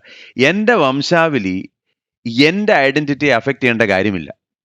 എൻ്റെ പിതാവ് ആരും ആയിക്കോട്ടെ, എൻ്റെ വല്യപ്പച്ചൻ ആരും ആയിക്കോട്ടെ, എൻ്റെ വല്യപ്പച്ചൻ ആരും ആയിക്കോട്ടെ, എൻ്റെ ഐഡന്റിറ്റി എന്താണെന്നറിയാമോ? ഞാൻ ക്രിസ്തുവിൻ്റേത് സ്വന്തം. അതാണ് എൻ്റെ ഐഡന്റിറ്റി. എനിക്ക് സ്വർഗത്തിലൊരു പിതാവുണ്ട്, അവൻ്റെ പ്രിയപുത്രനാണ് ഞാൻ എന്നുള്ളതാണ് എൻ്റെ ഐഡന്റിറ്റി. അതുകൊണ്ട് ഇന്നത്തെ കാലത്ത് ഒരുപാട് പേര് ഈ പഴയ കുടുംബത്തിലെ പണ്ട് കടന്ന കെട്ടുകൾ അഴിക്കാൻ നടക്കുന്ന കുറെ പേരുണ്ട്. ഏതാ പഴയ പ്രശ്നങ്ങളും അങ്ങനത്തെ നിങ്ങൾ don't waste your time to solve all the mess in your family tree കേട്ടോ. അത് നിങ്ങൾ ചെയ്യരുത്. കുറെ പേരുണ്ട് അതിന്റെ എക്സ്പേർട്സ് ഇപ്പൊ ഇറങ്ങിയിട്ടുണ്ട്. നിങ്ങളുടെ പാരമ്പര്യ കെട്ട്. ഒരുവൻ ക്രിസ്തുവിലായാൽ അവൻ പുതിയ സൃഷ്ടി. If any man is in Christ he is a new creation. So in Christ you are not just given a new heart but you are given a new start. ഒരു പുതിയ ഹൃദയം മാത്രമല്ല, ഒരു പുതിയ അവസരം, ഒരു പുതിയ വാതിൽ എനിക്ക് തുറന്നിരിക്കുക. So I might not be able to impact or effect or change my heredity, but I can definitely change my legacy. അതാണ് എനിക്കും നിങ്ങൾക്കും ചെയ്യാൻ സാധിക്കുന്നത്. ഓൾറൈറ്റ്. അതുകൊണ്ട് രാജാവ് വന്നു എന്നുള്ളത് സത്യം. രാജാവ് എനിക്ക് വേണ്ടി നിങ്ങൾക്ക് വേണ്ടി മരിക്കുന്നതിന് മുമ്പ് തന്നെ നമുക്കൊരു കാര്യം ഈ വംശാവലിയിൽ മനസ്സിലായി. He is the king of grace. ഇവൻ കൃപയുടെ രാജാവാണെന്നുള്ളത് in the way he has chosen his genealogy നമുക്ക് മനസ്സിലാകാൻ സാധിക്കും. ആട്ടെ, ഇനി യേശുവിന്റെ രാജാവിന്റെ ജനനം. മത്തായിയുടെ സുവിശേഷം 1:18 മുതൽ 20 വരെ. എന്നാൽ യേശു ക്രിസ്തുവിന്റെ ജനനം ഈ വണ്ണമായിരുന്നു. അവന്റെ അമ്മയായ മറിയ യോസേഫിന് വിവാഹം നിശ്ചയിക്കപ്പെട്ട ശേഷം അവർ കൂടി വരും മുമ്പേ പരിശുദ്ധാത്മാവിനാൽ ഗർഭിണിയായി എന്ന് കണ്ട് അവളുടെ ഭർത്താവായ യോസേഫ് നീതിമാനാകൊണ്ടും അവൾക്ക് ലോകാപവാദം വരുത്തുവാൻ അവന് മനസ്സിലായകൊണ്ടും അവളെ ഗൂഢമായി ഉപേക്ഷിപ്പാൻ ഭാവിച്ചു. ഇങ്ങനെ നനച്ചിരിക്കുമ്പോൾ കർത്താവിന്റെ ദൂതൻ അവന് സ്വപ്നത്തിൽ പ്രത്യക്ഷനായി, ദാവീദിന്റെ മകനായ യോസേഫെ, നിന്റെ ഭാര്യയായ മറിയയെ ചേർത്തുകൊള്ളുവാൻ ശങ്കിക്കേണ്ട, അവളിൽ ഉൽപാദിതമായത് പരിശുദ്ധാത്മാവിനാൽ ആകുന്നു. അപ്പോൾ ഇവിടെ മനസ്സിലാക്കേണ്ട ജീനിയോളജിയിലെ ദാവീദിന്റെ മകനാണ് യോസേഫ്. ലൂക്കോസിന്റെ സുവിശേഷം പഠിപ്പിക്കുമ്പോൾ മനസ്സിലാവും മറിയയും ദാവീദിന്റെ സന്തതിയാണ്. So through both ways they are. അതിന്റെ ആവശ്യമില്ല. മറിയ ദാവീദിന്റെ സന്തതി ആയില്ലെങ്കിലും ദാവീദിന്റെ സന്തതി പ്രകാരം യേശു ജനിക്കും, യോസേഫിലൂടെ മാത്രം. എന്നാൽ Joseph is not the true father of Jesus, അല്ലേ? അതുകൊണ്ട് അവിടെ ഒരെണ്ണം വരും. 2, ഞാൻ കഴിഞ്ഞ പ്രാവശ്യം ഹഗായി പഠിപ്പിച്ച യഹോയാക്കീമിന്റെ കാര്യം പറഞ്ഞു. ആ കേഴ്സ് അവിടെ കിടപ്പുണ്ട്. ദാവീദിന്റെ സന്തതി ആകുകയും വേണം, എന്നാൽ ഈ രാജാവിനെ ബൈപ്പാസ് ചെയ്യുകയും വേണം. അതെവിടെ സംഭവിച്ചെന്ന് വെച്ചാൽ മറിയയിലൂടെയാണ് സംഭവിച്ചത്. അത് നമ്മൾ ലൂക്കോസ് പഠിപ്പിക്കുമ്പോൾ ഞാൻ നിങ്ങൾക്ക് പറയാം. സോ ഈ വിവരണങ്ങളൊക്കെ വെറുതെ ഒന്നും എഴുതിയിരിക്കുക. പെട്ടെന്ന് ആളുകളൊക്കെ എന്ന് പറയും, ഓ നിങ്ങളുടെ ജീനിയോളജീസ് എല്ലാം തെറ്റാ, അവിടെ എഴുതിയിരിക്കുന്നത് വേറെയാണ്, ഇത് എന്തുകൊണ്ടാണ് എഴുതിയിരിക്കുന്നത് എന്നുള്ളതൊന്നും പഠിച്ചു കഴിഞ്ഞാൽ പിന്നെ ആർക്കും ഒന്നും പറയാൻ കാണത്തില്ല. ഇവിടെ ഞാൻ ഒരു കഥാപാത്രത്തെ ഇൻട്രൊഡ്യൂസ് ചെയ്യുകയാണ്. യോസെഫ് ഭക്തനായ മനുഷ്യൻ, നീതിമാനായ മനുഷ്യൻ. അപ്പോൾ മറിയയും യോസേഫും അവര് എൻഗേജ്ഡ് ആയി. ഇന്നത്തെ കാലത്ത് എൻഗേജ്മെന്റ് പോലല്ല അന്നത്തെ കാലത്തെ എൻഗേജ്മെന്റ്. അന്നത്തെ കാലത്തെ എൻഗേജ്മെന്റ് എന്ന് പറഞ്ഞാൽ it is like being married. ഒരു കോൺട്രാക്ട് സൈൻ ചെയ്യണം. ഇതെങ്ങനെയാന്ന് വെച്ച് കഴിഞ്ഞാൽ, ഈ ബിട്രോത്തിൽ ഒരു കോൺട്രാക്ട് സൈൻ ചെയ്യുന്ന പറഞ്ഞാൽ ഞാൻ കല്യാണം കഴിച്ചു, കൺസമേഷൻ നടന്നില്ലെന്നേ ഉള്ളൂ, ഐ ആം മാരിഡ്, കല്യാണം കഴിച്ചു. അത് മാത്രമല്ല പുരുഷൻ സ്ത്രീക്ക് സ്ത്രീധനം കൊടുക്കണം. മനസ്സിലായോ? അത് നല്ലൊരു സമ്പ്രദായം. നമ്മുടെ നേരെ ഓപ്പോസിറ്റ് ആയിട്ടുള്ളത്. പുരുഷൻ സ്ത്രീക്ക് സ്ത്രീധനം കൊടുക്കണം. സ്ത്രീധനം കൊടുക്കുമ്പോൾ എന്നിട്ട് വെയിറ്റ് ചെയ്യും. ഈ വെയിറ്റ് ചെയ്യുന്നത് എന്തിനാ വെയിറ്റ് ചെയ്യുന്നത്? ഈ ബിട്രോ നമ്മുടെ കല്യാണുറപ്പ് കഴിയുമ്പോൾ അല്ല കുഞ്ഞിന്റെ പഠിത്തം തീരാൻ വേണ്ടി കാത്തിരിക്കുക കല്യാണം. അതല്ല ഇവിടുത്തെ അറേഞ്ച്മെന്റ്. ഈ എന്തിനു വേണ്ടിയാണ് ഈ അറേഞ്ച്മെന്റ് എന്ന് വെച്ച് കഴിഞ്ഞാൽ, കല്യാണം നിശ്ചയിച്ചു, ഉറപ്പിച്ചു, കോൺട്രാക്ട് സൈൻ ചെയ്ത് കഴിയുമ്പോൾ ഒരു ചെറിയ ഗ്യാപ്പ്, സാധാരണ 1 വർഷത്തെ ഒരു ഗ്യാപ്പ് ഉണ്ട്. അതിന്റെ കാരണം മറ്റൊന്നുമല്ല, ഈ സമയത്ത് വേറെ എന്തെങ്കിലും സംഭവിച്ചിട്ടുണ്ടോ എന്നറിയാൻ വേണ്ടിയാണ് ഈ ഗ്യാപ്പ്. അതായത് പെട്ടെന്ന് സ്ത്രീ പ്രഗ്നന്റ് ആയോ, അയ്യോ, അപ്പോൾ അവർക്ക് മനസ്സിലായി എന്താണ്, എടിപിടിന്ന് കല്യാണം നടത്തുന്നത് പ്രഗ്നന്റ് ആയതുകൊണ്ടല്ല. കാരണം ഇന്നത്തെ പോലെ അല്ല. ഇന്നെന്ന് പറഞ്ഞാൽ DNA ടെസ്റ്റ് ഉണ്ട്, പല കാര്യങ്ങളുണ്ട്. അന്ന് അതൊന്നുമില്ല. അപ്പോൾ ആരുടെ കുഞ്ഞാണെന്നുള്ള എന്തെങ്കിലും ഹാങ്കി പാങ്കി നടന്നിട്ടുണ്ടോ എന്ന് അറിയാൻ വേണ്ടി ഒരു ഗ്യാപ്പാണിത്. പക്ഷേ ഇറ്റ്സ് ലൈക്ക് ബീങ് മാരേജ്. എന്നിട്ട് ഈ ബിട്രോത്തല് കഴിഞ്ഞിട്ട് ഉപേക്ഷിച്ചാൽ ഇറ്റ്സ് ലൈക്ക് ഡിവോഴ്സ്. ഉപേക്ഷണം പോലെ തന്നെയാണ്. അപ്പോൾ ഈ സമയത്താണ് യോസേഫിന് മനസ്സിലായത് എന്താണ്, മറിയ ഗർഭിണിയാണ്. പുരുഷന്മാർ, ഞാൻ ചോദിക്കട്ടെ, നിങ്ങൾ എത്ര വലിയ പുള്ളിയാണെങ്കിലും നിങ്ങൾ വിവാഹം ചെയ്യാനിരിക്കുന്ന പെൺകുട്ടി പ്രഗ്നന്റ് ആണെന്നറിഞ്ഞാൽ നിങ്ങളുടെ ഉള്ളിലെ എന്തായിരിക്കും നിങ്ങളുടെ വികാരങ്ങൾ? ഒന്ന് ചിന്തിക്കുക. ഓക്കെ, നിങ്ങൾ 10-22 വയസ്സ് അല്ലെ 23 വർഷം, അന്നത്തെ കാലത്ത് ഇച്ചിരി നേരത്തെയാണ്, യാതൊരു റിലേഷൻഷിപ്പും ഇല്ലാതെ കർത്താവ് എനിക്ക് വേണ്ടി ഒരുക്കിയ സ്ത്രീക്ക് വേണ്ടി കാത്തിരിക്കും. നീതിമാനായ യോസേഫാ കേട്ടോ, മറിയെപ്പോലെ തന്നെ. മറിയ ഓൾസോ വെരി ഗോഡ്ലി വുമൺ. ഇപ്പൊ ഇങ്ങനെ കർത്താവെ നിന്റെ ഇഷ്ടം മാത്രം മതി, നിന്റെ ഇഷ്ടം മാത്രം മതി എന്ന് പറഞ്ഞ് ഒരുങ്ങി വെയിറ്റ് ചെയ്യുക. വെയിറ്റ് ചെയ്ത് അവസാനം എൻഗേജ് ആയി കഴിയുമ്പോൾ മനസ്സിലായി ഈ പെൺകുട്ടി പ്രഗ്നന്റ് ആണ്. നിങ്ങളുടെ വികാരങ്ങൾ എന്തായിരിക്കും നിങ്ങളുടെ വികാരങ്ങൾ? ഒന്ന്, ഹേർട്ട്, അല്ലേ? ഒരുപാട് ഹേർട്ട് ഉണ്ടാകും. എന്നാൽ ഈ ഹേർട്ട് ഉണ്ടാകുമ്പോൾ യോസേഫിന്റെ പ്രതികരണം എന്താണെന്നറിയോ? He feels betrayed, he feels hurt, he feels വഞ്ചിക്കപ്പെട്ട ഒരു അനുഭവമാണ്, അല്ലേ? എന്നാൽ എ ഗോഡ്ലി മാൻ, നീതിമാനായ മനുഷ്യന്റെ പ്രത്യേകത, when he is hurt he does not hurt back. പ്രിയമുള്ളവരെ, ഞാൻ ഒരു കാര്യം നിങ്ങളോട് പറയാം. നിങ്ങൾ എത്ര ഭക്തനാണെന്നുള്ള കാര്യം മനസ്സിലാക്കാൻ ഒറ്റ കാര്യം ചെയ്താൽ മതി. നിങ്ങളെ ആരെങ്കിലും ഉപദ്രവിക്കുമ്പോൾ നിങ്ങൾ എന്തും മാത്രം തിരിച്ചുപദ്രവിക്കുന്നു എന്ന് മാത്രം ചിന്തിച്ചാൽ മതി. നിങ്ങളുടെ ഭക്തിയുടെ അളവുകോൾ ഇതാ. The yardstick of your godliness is what do you do when you are hurt. That is the yardstick of your godliness. നമ്മളെല്ലാം മുറിവിന്റെ അനുഭവത്തിലൂടെ പോകും, പല കാരണങ്ങളും. നമ്മളെല്ലാം we all how much can. ഇന്നത്തെ കാലത്ത് ഹേർട്ട് ബാക്ക് ചെയ്യാൻ ഭയങ്കര എളുപ്പമല്ലേ? നമുക്ക് പല മുഖാന്തരങ്ങളുണ്ട്. We have many methods and means to hurt the other person. ഈ സമയത്ത് ആകെ കൂടെ യോസെഫ് ചെയ്യേണ്ടത് ഇതെന്തൊരു പരിപാടിയാണ് എന്ന് പറഞ്ഞ് മറിയെ ഒരു സെക്കൻഡ് കൊണ്ട് he can ruin her reputation because he has been hurt. പക്ഷേ he doesn't hurt back. നീതിമാന്റെ പ്രത്യേകതയാണ്. പ്രിയമുള്ളവരെ, നമ്മളെ ആളുകൾ വേദനിപ്പിക്കുമ്പോഴേ നമ്മൾ തിരിച്ച് വേദനിപ്പിക്കുവോ? അവിടാണ് നമ്മൾ എന്തുമാത്രം നീതിമാൻ ആണ്. അതുകൊണ്ട് എന്ത് ചെയ്തു? ആരും അറിയാതെ ഉപേക്ഷിക്കാൻ തീരുമാനിച്ചു. അപ്പം മറിയെ ഉപേക്ഷണത്തിൽ കൂടെ കടന്നു പോകണം, പ്രയാസമേറിയ ഒരു മേഖലയാണ്. എന്നാൽ ലോകത്തിന്റെ മുമ്പിൽ അവളെ അപമാനിക്കാതെ. പ്രിയമുള്ളവർ, ഒരു കാര്യം ഞാൻ പറയും. ഇന്നത്തെ കാലത്ത് there might be times when you are aware of somebody else's weakness, അല്ലേ? ആരുടെയെങ്കിലുമൊക്കെ പരാജയങ്ങൾ നമ്മളെല്ലാം അറിയും. അവരെ നമ്മൾ കറക്റ്റ് ചെയ്യുമ്പോൾ, അവരെ നമ്മൾ തിരുത്തുമ്പോൾ, അവരുമായിട്ട് നമ്മൾ ഡീൽ ചെയ്യുമ്പോൾ ഒരു കാര്യം ആരും അറിയാതെ അങ്ങ് ചെയ്തേക്കണം കേട്ടോ. Do it without anyone knowing. ആരും അറിയേണ്ട കാര്യമില്ല. നമ്മൾ ചെയ്യേണ്ടത് അങ്ങ് ചെയ്താൽ മതി. എന്നാൽ അത് നല്ലൊരു തീരുമാനമാണോ? ഇപ്പം ഞാൻ നിങ്ങളോട് ചോദിക്കുക, അത് നല്ല തീരുമാനമാണോ? ഇപ്പോൾ പ്രഗ്നന്റ് ആണ്. നീതിമാനായ യോസേഫ് യാതൊരു കാരണവശാലും തിരിച്ച് പ്രതികരിക്കുന്നില്ല, താൻ പകരം ചോദിക്കുന്നില്ല, തൻ്റെ ദേഷ്യം ഇറക്കുന്നില്ല. പിന്നെ തീരുമാനിച്ചു, ആരും അറിയാതെ ഞാൻ ഇവളെ അങ്ങ് ഉപേക്ഷിക്കാം. നല്ല തീരുമാനമല്ലേ? തീർച്ചയായിട്ടും എന്നെ സംബന്ധിച്ച് നല്ല തീരുമാനമാണ്. Perfect decision. ഞാൻ അതിനെ പെർഫെക്റ്റ് ഡിസിഷൻ എന്ന് പറയും. It was A good decision. പക്ഷെങ്കിൽ പ്രിയമുള്ളവരിവിടെ മനസ്സിലാക്കേണ്ടത്, the good decision, it was a good decision, but the best decision Joseph made was to listen to God. ദൈവശബ്ദം കേൾക്കുവാൻ തീരുമാനിച്ചതാണ് ബെസ്റ്റ് ഡിസിഷൻ. ഇപ്പോൾ എൻ്റെയും നിങ്ങളുടെയും ജീവിതത്തിൽ there can be so many good decisions. ഇപ്പൊ നമ്മൾ നമ്മുടെ ഫ്രണ്ട്സിനോട് ചോദിക്കുന്നു, നമ്മളെ സ്നേഹിക്കുന്നവരോട് ചോദിക്കുന്നു, നല്ല തീരുമാനം. അവർ പറഞ്ഞു നല്ല തീരുമാനമാണ്, ഇതാണ് തീരുമാനം. See, the question for a believer is not if it's a good decision or if it's a bad decision. The question is it God's decision? ദൈവത്തിന്റെ തീരുമാനമാണോ എന്നുള്ളതാണ്. ഞാൻ പറഞ്ഞ മനസ്സിലായി. യേശു രാജാവാണെങ്കിൽ രാജാവ് തീരുമാനിക്കണം എന്താണെന്ന് നാം ചെയ്യേണ്ടത്. It's not about what I want. I might want so many things which are good. They are not inherently bad. അത് തെറ്റാണെന്നോ അത് മോശമാണെന്നോ നല്ല തീരുമാനമായിരിക്കാം. അതല്ല ചോദ്യം. ദൈവത്തിന്റെ തീരുമാനം എന്താണ്? അപ്പോൾ ഉറങ്ങിക്കിടന്നപ്പോൾ ദൈവത്തിന്റെ ദൂതൻ വന്നിട്ട് പറഞ്ഞു, യോസേഫേ, നീ ഒരു കാര്യം ചെയ്യണം. നീ മറിയെ ഭാര്യയായി എടുക്കണം.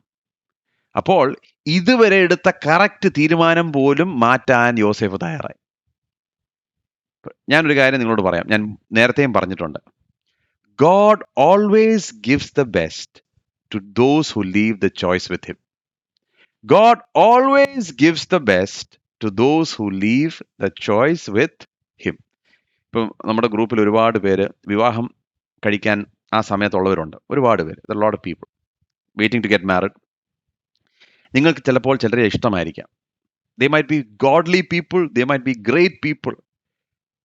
But before you make the good decision, ആ നല്ല തീരുമാനങ്ങൾ എടുക്കുന്നതിന് മുമ്പേ കർത്താവേ, അങ്ങയ്ക്ക് എന്താണ് പറയാനുള്ളതെന്ന് ചോദിക്കണം കേട്ടോ. And even if you are on the verge of making that good decision, maybe you need to change that so that you can make the best decision. അതാണ് ഞാൻ നിങ്ങളോട് പറയാൻ ആഗ്രഹിക്കുന്നത്. ദൈവശബ്ദം കേൾക്കുവാൻ, കർത്താവെ നീ രാജാവാണ്, you get to make all the decisions. എൻ്റെ ജീവിതത്തിൻ്റെ എല്ലാ മേഖലകളിലും അങ്ങയ്ക്ക് തീരുമാനങ്ങൾ എടുക്കുവാൻ അനുവാദമുണ്ട്. Joseph doesn't play the victim. അയ്യോ എൻ്റെ ജീവിതത്തിൽ ഇത് സംഭവിച്ചു, അയ്യോ എന്നോട് ഇങ്ങനെ ചെയ്തല്ലോ, എന്നാലും ഇങ്ങനെ മറിയ ഒരിക്കലും ചെയ്യാൻ ആ കുടുംബക്കാരങ്ങനെ. He doesn't play the victim. അയ്യോ ഞാൻ ഇനി ഈ കുഞ്ഞിനെ വളർത്തണമല്ലോ. He does not play the victim. He obeys God. ദൈവത്തെ അനുസരിക്കുക and willing to take all the consequences with it. And willing to take all the consequences with it. പലപ്പോഴും നമ്മുടെ ജീവിതത്തിൽ ആരെങ്കിലും നമ്മളെ മുറിവേൽപ്പിക്കുമ്പോഴേ നമ്മൾ അങ്ങ് ഭയങ്കര വിഷമത്തിലായി. We play the victim. We feel sorry for ourselves. Don't have to be that way. നിങ്ങൾ അങ്ങനെ പോകേണ്ട കാര്യമില്ല.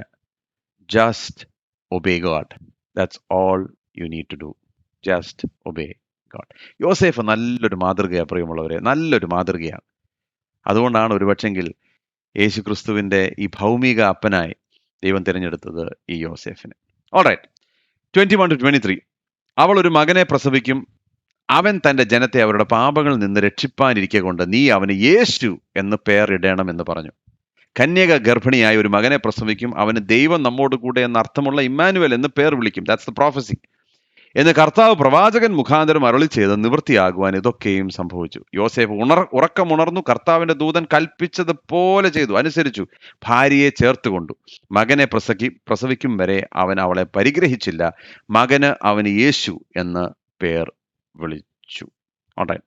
അപ്പോൾ യോസേഫിന് he has the naming rights. പേരിടാനുള്ള അനുവാദമുണ്ട്. പക്ഷെങ്കിൽ ദൈവം പറഞ്ഞ പേര്, ദൈവം പറഞ്ഞതുപോലെ.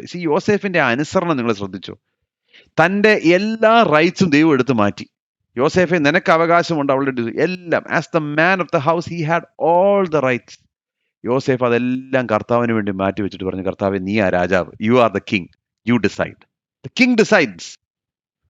യേശു എന്ന് പേരിടണം. എന്തിനാ യേശു എന്നുള്ള പേര്? താൻ തൻ്റെ ജനത്തിൻ്റെ പാപങ്ങളിൽ നിന്ന് രക്ഷിപ്പാൻ. You shall call him Jesus, for he shall save his people from the sins. യേശു എന്ന് പറയുന്നത്, നമ്മൾ ഇപ്പൊ ഇന്നത്തെ കാലത്ത് പുറത്തോട്ട് പോസ്റ്റർ, ഇവിടെ നാട്ടിലൊക്കെ പോസ്റ്റർ ഇട്ടേക്ക്, യേശു അത്ഭുതം പ്രവർത്തിക്കുന്നു, യേശു സൗഖ്യമാക്കുന്നു, യേശു എല്ലാം യേശു ചെയ്യത്തില്ലെന്ന് ഞാൻ പറയുന്നില്ല. യേശു എന്ന പദത്തിന്റെ അർത്ഥം എന്തുവാ? The primary goal as to why Jesus came to this world is to save sinners like us from our sin. കടബാധ്യതയുണ്ടോ? കർത്താവ് യേശു നിങ്ങളെ വിടുവിക്കത്തില്ലെന്നല്ല ഞാൻ ഈ പറയുന്നത്. കടഭാരം മാറ്റാൻ വേണ്ടിയല്ല ക്രിസ്തു അവിടുന്ന് ഇങ്ങോട്ട് വന്നത്. If the problem of the world was poverty, God would have sent an economist.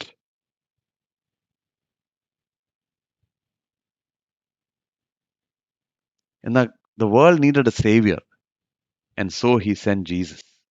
ലോകത്തിന് ആവശ്യം ഒരു രക്ഷകനെയാ. പ്രിയമുള്ളവരെ, മറ്റ് പ്രശ്നങ്ങളെല്ലാം ഉണ്ടല്ലോ, മറ്റ് പ്രശ്നങ്ങളെല്ലാം ഈ ലോകത്തിന്റെ ലോജിക്കിൽ പലതിനും സൊല്യൂഷൻ ഉണ്ട്. പാപത്തിന് പരിഹാരം യേശു മാത്രം. The problem of sin can be addressed only by the cross of Christ. വേറെ വഴിയില്ല. അതാണ് യേശു എന്നുള്ള പേര്. പക്ഷെ ചിലപ്പോൾ യേശുവിനെ അങ്ങ് ഹൈജാക്ക് ചെയ്യും. He is this cosmic genie who gets to do what you want him to do. അല്ലേ? എന്ത് ഞാൻ വേണം, എനിക്ക് വേണ്ടിയപ്പോൾ ഞാൻ. That is not Jesus. തൻ്റെ ജനത്തെ തൻ്റെ പാപങ്ങളിൽ നിന്ന് രക്ഷിക്കുവാൻ യേശു.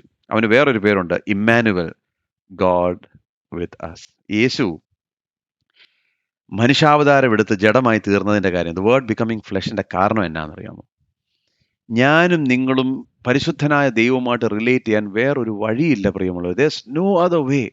I could not get to him, so he came to me. ഒരിക്കലേ ഒരു ചെറിയ പയ്യൻ തന്നെ കട്ടിലേ കിടന്നുറങ്ങുക. ഉറങ്ങുമ്പോൾ പെട്ടെന്ന് ഒരു ഇടിമുഴക്കവും ലൈറ്റ്നിങ്ങും തണ്ടറും മിന്നലും എല്ലാം കൂടെ വന്ന് അങ്ങ് പേടിച്ച് ഓടി ചെന്ന് അപ്പൻ്റെ അടുക്ക് ചെന്ന് പറഞ്ഞു, അയ്യോ അപ്പ ഇന്ന് എനിക്ക് കൂടെ കിടക്കണം, എനിക്ക് പേടിയാന്ന്. അപ്പൊ അപ്പം മോനോട് പറഞ്ഞു, നീ പേടിക്കണ്ട മോനെ, നീ പോയി നിന്റെ കട്ടിലേ കിടന്നു, നീ പോയി നിന്റെ കട്ടിലേ, ദൈവം നിന്നോട് കൂടെ ഉണ്ടെന്ന്, ഗോഡ് ഇസ് വിത്ത് യു. അപ്പം മോൻ അപ്പനോട് പറഞ്ഞു, I know God is with me, but I want someone with skin on. തൊലിയുള്ള ആരെങ്കിലും എനിക്ക് കൂടെ വേണമെന്ന്. I want someone with. യേശു ആരാരെന്നറിയോ? Jesus was God with skin on. അതായിരുന്നു യേശു. He's God with. എൻ്റെ വേദനകൾ ഇതുപോലെ മനസ്സിലാക്കുന്ന പലപ്പോഴും ഉണ്ടല്ലോ, we all go through self pity. അല്ലേ? Self pity. ഞാൻ ചെയ്യുന്നതൊന്നും ഇവർക്ക് മനസ്സിലാകുന്നില്ല. We go through that. നമ്മളെല്ലാവർക്കും പല മേഖലകൾ, ശുശ്രൂഷയിലായിരിക്കുന്ന എനിക്കും, ജോലിയിലായിരിക്കുന്ന പല വിധത്തിൽ വി ഗോ ത്രൂ. എൻ്റെ കുടുംബക്കാർക്കൊന്നും മനസ്സിലാകുന്നില്ല. എൻ്റെ വേദന മനസ്സിലാകത്തില്ല. 100% മനസ്സിലാക്കുന്ന ഒരുവനെ കുറിച്ച് ഞാൻ പറയാം. അവന്റെ പേര് യേശു ക്രിസ്തു. സകലതും മുഴുവനായി. So don't expect people to understand. They won't understand, but the lord will understand. അവൻ ഇമ്മാനുവൽ, ദൈവം നമ്മോട് കൂടെ. രാജാവ് വന്നു, not to sit up high on a throne, he came to dwell among us. നമ്മോട് കൂടെ വസിക്കുവാൻ ഇമ്മാനുവലായി വന്നു. ഒരു കാര്യം ഇവിടെ ചേർത്തൊന്ന് പറയാൻ ആഗ്രഹിക്കുന്നു. മകനെ പ്രസവിക്കും വരെ അവൻ അവളെ പരിഗ്രഹിച്ചില്ല. Joseph didn't have any physical intimacy with Mary till Jesus was born. എന്ന് പറഞ്ഞാൽ അതിന്റെ അർത്ഥം എന്തുവാ? After Jesus was born Joseph had physical intimacy. അല്ലെങ്കിൽ ആ ഒരു സ്റ്റേറ്റ്മെന്റിന് അവിടെ പ്രസക്തിയേ ഇല്ല. Which means that Mary and Joseph had other children after Jesus was born. അപ്പൊ ചിലര് എന്നോട് സ്നേഹത്തിൽ ഡിബേറ്റ് ചെയ്യുന്ന എനിക്ക് കുറെ സ്നേഹിതന്മാരുണ്ട് who have other view points. അപ്പൊ അവരെന്നോട് പറയും, മകനെ പ്രസവിക്കും വരെ അവരെ പരിഗ്രഹിച്ചില്ല, അത് കഴിഞ്ഞിട്ട് പരിഗ്രഹിച്ചു എന്ന് എഴുതിയിട്ടുണ്ടോ എവിടെയെങ്കിലും എന്നോട് ചോദിക്കും. അപ്പൊ ഞാൻ അവരോട് പറയും, ഇന്നലെ my day started at 4:30 in the morning. എനിക്ക് 2 മീറ്റിംഗ് ഉണ്ടായിരുന്നു. അത് കഴിഞ്ഞിട്ട് തിരിച്ചു വന്നു. 3:30 മണിയായപ്പോഴേ എനിക്ക് ലഞ്ച് കഴിക്കാൻ പറ്റി. അപ്പൊ ഞാൻ പറയാ, ഇന്നലെ 3:30 മണി വരെ ഞാൻ കഴിച്ചില്ല എന്ന് പറഞ്ഞാൽ എന്തുവാ? 3:30 മണി കഴിഞ്ഞിട്ട് ഞാൻ കഴിച്ചു എന്നാണോ എൻ്റെ അർത്ഥം? അല്ല, it's simple logic. No, I didn't have lunch till 3:30 means I had lunch after 3:30. അല്ലേ ഞാൻ എന്ത് പറയും? ഞാൻ ഇന്നലെ കഴിച്ചില്ലെന്നല്ലേ പറയത്തുള്ളൂ. സോ അതൊരു ഉടക്ക ചോദ്യമാണ്. അതുകൊണ്ട് എന്നോട് ആ ഉടക്ക ചോദിക്കാനിരിക്കുന്ന കുറെ സ്നേഹിതന്മാർ എനിക്ക് യൂട്യൂബിലുണ്ട്. അവരോട് ഞാൻ ഇപ്പോഴേ പറയുകയാണ്, ഇന്നലെ ഞാൻ 3:30 മണി വരെ കഴിച്ചില്ല എന്ന് പറഞ്ഞാൽ ഞാൻ 3:30 മണി കഴിഞ്ഞിട്ട് കഴിച്ചു. അല്ലെങ്കിൽ ഞാൻ ആ സ്റ്റേറ്റ്മെന്റിന്റെ പ്രസക്തി എന്താ? There is no need for that statement. അത് നിങ്ങളൊന്ന് മനസ്സിലാക്കി വെച്ചത്. ഈ അമ്മ മറിയത്തെ കുറിച്ച് പറയുമ്പോഴേ there are 2 mistakes people make. 2 mistakes. One is we glorify her to the level of Jesus. ഒരിക്കലും ചെയ്യരുത്. യേശു മാത്രം, അവൻ മാത്രം, ഒരു നാമം മാത്രം. Okay, he alone is worthy of all worship. അതൊരു തെറ്റ്. 2, നമ്മൾ നേരെ അതർ ആംഗിളിൽ പോയിട്ട് ഈ മറിയത്തിന് ഒരു റെസ്പെക്റ്റും കൊടുക്കാത്ത ഭാഗ്യവതിയാണ്. Mary was blessed. ആ സ്ത്രീയിൽ നിന്ന് പഠിക്കുവാൻ എത്രയോ കാര്യം. ഇത്രയും ഭാഗ്യവതിയായ ഒരു സ്ത്രീ, അല്ലേ? യേശു കർത്താവിന്റെ അമ്മയാകുവാൻ ദൈവം തിരഞ്ഞെടുത്ത പാത്രം. Blessed Mary. പക്ഷെ 2 എക്സ്ട്രീമിലും പോകരുത്. നമ്മൾ ഒരിക്കലും അത് മറക്കരുത് എന്നുള്ളത്. കാരണം ഈ പിശാചിനൊരു തന്ത്രമുണ്ട്. എങ്ങനെയെങ്കിലും ക്രിസ്തുവിൽ നിന്ന് ആ അറ്റൻഷൻ കംപ്ലീറ്റ്ലി എടുത്ത് മാറ്റാൻ എന്തെങ്കിലും ടാക്ടിക് ഉണ്ടെങ്കിൽ പുള്ളി അതെടുത്ത് ഉപയോഗിക്കും. അതുകൊണ്ട് ആ ടാക്ടിക്കിൽ നമ്മൾ പെടരുത് എന്നുള്ള കാര്യം പറഞ്ഞുകൊണ്ട് ഞാൻ അടുത്തതിലേക്ക് നീങ്ങുന്നു. Okay, finally I just want to close. ഇത് നമ്മുടെ ഒരു ഇൻട്രൊഡക്ഷൻ സെഷൻ മാത്രമായിരുന്നു, വളരെ ഷോർട്ട് ആയിരുന്നു. Quickly let me tell you just few lessons. നമ്മൾ പഠിക്കേണ്ട 3-4 പ്രാക്ടിക്കൽ പാഠങ്ങൾ എന്താണ്? 1, the heritage you received is not as nearly as important as the legacy you will leave. എനിക്ക് കിട്ടിയ പൈതൃകം നല്ലതാണെങ്കിൽ നല്ലതാണ് ചെയ്തത്. It is not as important as the legacy I will leave. മനസ്സിലായോ? ഞാൻ ശേഷിപ്പിക്കാൻ പോകുന്ന പൈതൃകം എനിക്ക് ലഭിച്ച പൈതൃകത്തെക്കാൾ വലുതാണ്. പറഞ്ഞത് മനസ്സിലായോ? So if you didn't have a great pedigree so far, doesn't matter. If you are in Christ you can start it. അബ്രഹാമേ, നിന്റെ പിതാവാരാ? അവര് കല്ലിനെ മണ്ണിനെ ആരാധിച്ചവരാ. But Abraham changed it once and for all. അല്ലേ? So if you are in Christ, you can change it. It doesn't matter how your parents walked. It doesn't matter how your great-grandparents walked. You can change the story of your family tree.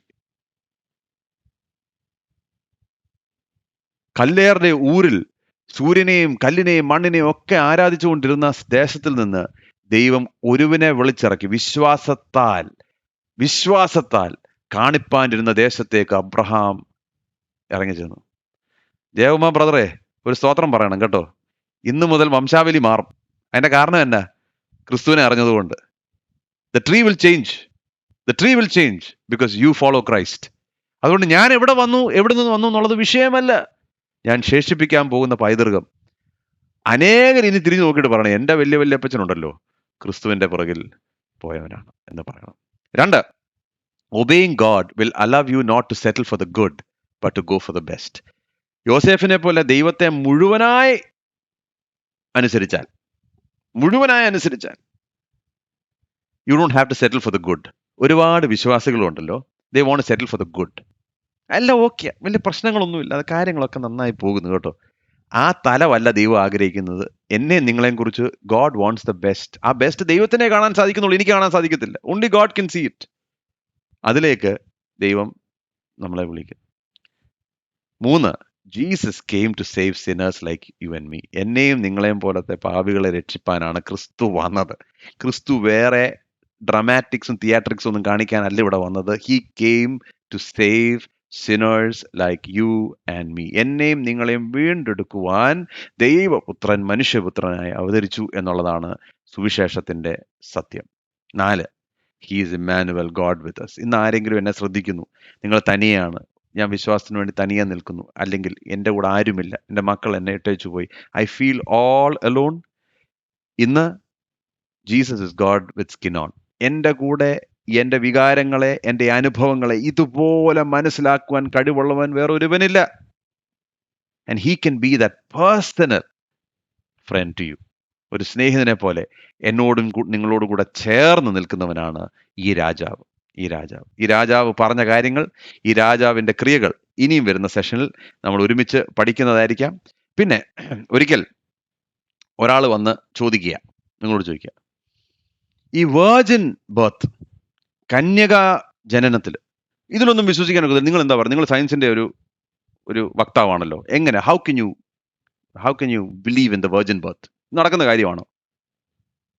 അപ്പം ഒരാൾ വന്ന് ചോദിക്കുക, ഇപ്പം ഒരു ചെറിയ പയ്യനെ നോട്ടിട്ട് എന്നോട് പറയാം, ചെറിയ, if I tell you that person doesn't have A father, will you believe? ഒരാൾ വന്ന് എന്നോട് ചോദിക്കുക. അപ്പൊ എനിക്ക് പറയാൻ പറ്റും എന്താണെന്നറിയോ? I will believe that he doesn't have an earthly father if he lived a sinless life like Jesus.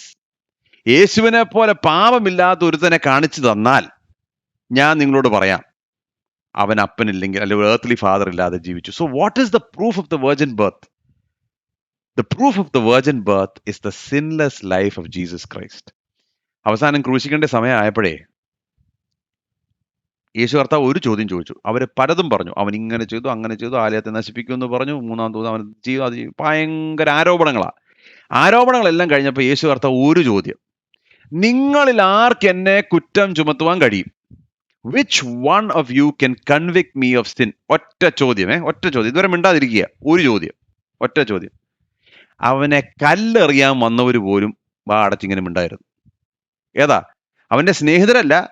Those who even wanted to blame him could not open their mouth. പാപമില്ലാത്തവൻ, ചരിത്രത്തിൽ ഒരുവൻ മാത്രം. അങ്ങനെ ഒരുവന് of course the virgin birth is a mystery, it's a miracle. ഇല്ലെന്ന് ഞാൻ പറയത്തില്ല, it is a miracle. പക്ഷെ what is the proof? The proof is the sinless life of Jesus Christ. അതുകൊണ്ട് നമുക്ക് എക്സ്പ്ലെയിൻ ചെയ്യാൻ പറ്റുന്നില്ലെങ്കിലും ഒരു കാര്യം നമുക്കറിയാം, യേശു ക്രിസ്തുവിന്റെ പാപമില്ലാത്ത ജീവിതം is proof of everything that he is and everything that he said. നിങ്ങൾ ലോകത്തിലെ രാജാക്കന്മാർ ആരെ വേണമെങ്കിലും എൻ്റെ മുമ്പിൽ നിർത്തിക്കോ, ലോകത്തിലെ പ്രഭുക്കന്മാരെ ആരെ വേണമെങ്കിലും എൻ്റെ മുമ്പിൽ നിർത്തിക്കോ, ഞാൻ വേറെ ഒന്നും ചോദിക്കുന്നില്ല. അവരുടെ അധികാരത്തെക്കുറിച്ച് ചോദിക്കുന്നില്ല, അവരെന്തുമാത്രം വെട്ടിപ്പിടിച്ചു എന്ന് ഞാൻ ചോദിക്കുന്നില്ല, ആരാണ് മോർ പവർഫുൾ എന്ന് ഞാൻ ചോദിക്കുന്നില്ല. ഒറ്റ ചോദ്യമേ ഉള്ളൂ, ഒരു പാപം പോലും ചെയ്തിട്ടില്ലാത്തവൻ ഒന്ന് കൈവൊക്കട്ടെ എന്ന് ഞാൻ ചോദിച്ചാൽ, ചരിത്രത്തിൽ ഇന്ന് വരെ ജീവിച്ചിട്ടുള്ള ഞാനും നിങ്ങളും ഉൾപ്പെടെ ഒരുത്തിന് കൈ പൊക്കാൻ പറ്റുമോ? ഒരുത്തന്റെ കൈ പൊങ്ങത്തില്ല, അല്ലേ? ഒരുത്തന്റെ കൈ പൊങ്ങത്തില്ല. ആ നടുവിൽ കൈ പൊക്കാൻ യോഗ്യൻ ഒരുവൻ മാത്രമുള്ളൂ, എൻ്റെ യേശു ക്രിസ്തു. അതുകൊണ്ട് അവന്റെ കന്യകാ ജനനം it's A miracle, it's A mystery, but it is true because of A sinless life. ആട്ടെ, അതോട് നമുക്ക് ഫസ്റ്റ് ചാപ്റ്റർ ഇവിടെ അവസാനിപ്പിക്കുന്നു. അടുത്ത ചാപ്റ്റർ തൊട്ട് നമ്മൾ യേശു ക്രിസ്തുവിന്റെ ജീവിതം, അവന്റെ പഠിപ്പിക്കൽ ഒക്കെ നമുക്ക് ഒരുമിച്ച് ചിന്തിക്കാം. നമുക്ക് കണ്ണുകൾ അടയ്ക്കാം, പ്രാർത്ഥിക്കാം. കർത്താവെ, ഞങ്ങൾക്ക് തന്ന ഈ നല്ല സമയത്തിനായിട്ട് സ്തോത്രം ചെയ്യുന്നു. രാജാവ് വന്നു. കർത്താവെ, എത്ര വലിയ സത്യം, എത്ര വലിയ പ്രത്യാശ ഞങ്ങൾക്കുണ്ട്. അനേക വർഷങ്ങളായി ഭക്തന്മാർ കാത്തു നിന്നത് കർത്താവ് ഈ ഒരു സമയത്തിനായിട്ടായിരുന്നല്ലോ. യേശു കർത്താവ് വന്നു. യേശു കർത്താവ് ഇനിയും വീണ്ടും രാജാവായി വരും. അതിനായിട്ട് ഞങ്ങൾ നിന്നെ സ്തുതിക്കുന്നു കർത്താവെ. ഇന്ന് ഞങ്ങളെ പഠിപ്പിച്ചു കർത്താവെ, ഞങ്ങളുടെ പൈതൃകം എന്ത് എന്നുള്ളത് ഞങ്ങൾ ശേഷിപ്പിക്കാൻ പോകുന്ന പൈതൃകത്തെക്കാൾ വലുതല്ലല്ലോ. അതുകൊണ്ട് ക്രിസ്തു യേശുവിൽ ഞങ്ങൾക്ക് പുതിയൊരു പൈതൃകം തന്നതിനായിട്ട് സ്തോത്രം. നല്ലൊരു പൈതൃകം ശേഷിപ്പിക്കാൻ ഞങ്ങൾ ഓരോരുത്തരെയും സഹായിക്കണമേ എന്ന് ഞങ്ങൾ പ്രാർത്ഥിക്കുന്ന കർത്താവെ. യോസേഫിനെ പോലെ മുഴുവനായി അനുസരിപ്പാൻ കർത്താവെ, ഞങ്ങളെ വേദനിപ്പിച്ചവരെ വേദനിപ്പിക്കുന്ന അനുഭവങ്ങളിലൂടെ പോകുമ്പോൾ, കയ്പ് ഏറിയ അനുഭവങ്ങളിലൂടെ കടന്നു പോകുമ്പോൾ, കർത്താവെ help us not to turn bitter. എന്നാൽ കർത്താവ് പറയുന്നത് അനുസരിക്കാൻ ഞങ്ങളെ ഓരോരുത്തരെയും സഹായിക്കണമേ എന്ന് പ്രാർത്ഥിക്കുന്നു. Lord help us to leave the choice with you. അങ്ങ് ഞങ്ങൾക്ക് നൽകി തരുമ്പോൾ ഏറ്റവും നല്ലത് തരുന്നല്ലോ. Help us not to settle for good but wait for the best. ഇന്ന് ഞങ്ങളോടുകൂടെ അങ്ങുണ്ടല്ലോ, അതിനായിട്ട് സ്തോത്രം. ഞങ്ങൾക്ക് ആരും ഇല്ലാത്തപ്പോഴും അങ്ങ് ഞങ്ങളോടുകൂടെ ഉള്ളതിനായിട്ട് സ്തോത്രം ചെയ്യുന്നു. പ്രാർത്ഥന കേട്ടതിനായി സ്തോത്രം. യേശു മുഖാന്തരം യാചിക്കുന്ന കൃപയോടെ കേൾക്കണമേ.